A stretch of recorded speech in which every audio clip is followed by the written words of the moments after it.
From his sharp cheeks and chin to his hawk nose and cold eyes, few seem to have been more fitted to play a villain than Lee Van Cleef.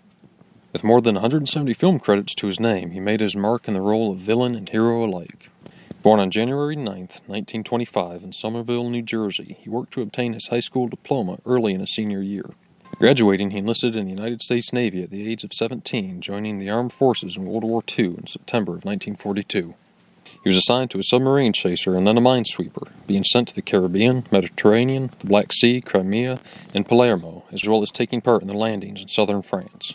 He was awarded the Bronze Star and the Good Conduct Medal, rising to the rank of Sonarman First Class before his discharge in 1949. Like fellow badman Jack Elam, he worked as an accountant after the war and appeared in a production of Our Town with a little theater group in New Jersey. He also played boxer Joe Pendleton in Heaven Can Wait. Impressed with his stage presence, a visiting talent agent sent him to talent agent Raynard Morris, who then sent him for an audition at the Elvin Theater.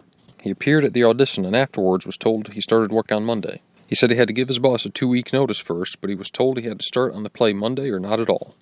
So he went back to his accounting job. In an interview later, Van Cleef recounted his boss asking him how the audition went, and he told him. Then his boss, who had been an aspiring actor himself, told him he was fired. He didn't have to give 2 weeks' notice or even finish his books, just leave. The play turned out to be Mr. Roberts. It was while appearing in Mr. Roberts that he was seen by producer Stanley Kramer, who decided he wanted him for his upcoming movie High Noon.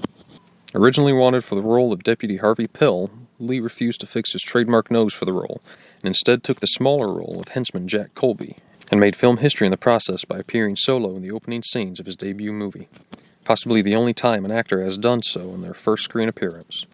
What followed next was one of the most distinctive villainous careers of the decade, in westerns like The Gunfight at the OK Corral and The Man Who Sought Liberty Valance, nor like Kansas City Confidential, as well as in sci-fi. By the 1960s, Lee's career was waning, and he was looking at making a living in his interest in painting, when Sergio Leone cast him in the classic for a few dollars more, and then again in The Good, the Bad, and the Ugly, making him an international star of spaghetti westerns and giving rise to a new career as a hero in the saddle. Along with his distinctive facial features, he was also missing the last knuckle of his middle finger on his right hand, a fact that can be seen in the last standoff of The Good, the Bad, and the Ugly.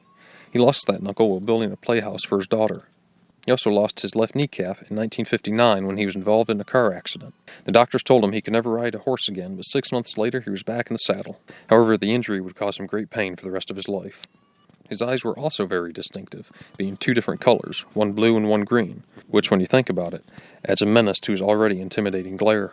Although his career took a downward turn in the 70s, he remained active, like in the cult Kurt Russell movie, Escape from New York, and the short-lived TV series The Master, where he plays a ninja.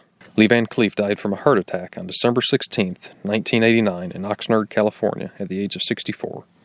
Of all the many things that could be said of this classic screen villain, I think the inscription on this headstone says it better than anything else. The best of the bad.